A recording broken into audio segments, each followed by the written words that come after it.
ปันโนภะคะวะโตสาวกสังโฆ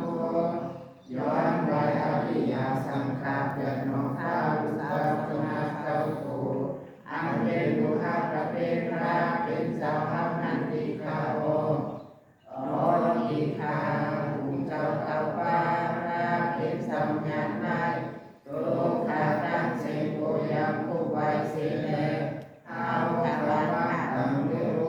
คือกินเคยดีพายโย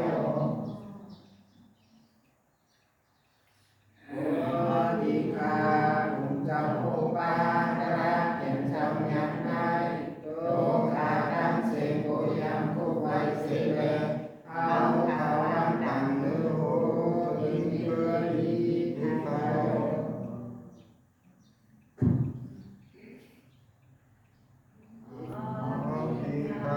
ภูมิเจ้าเก่าป้า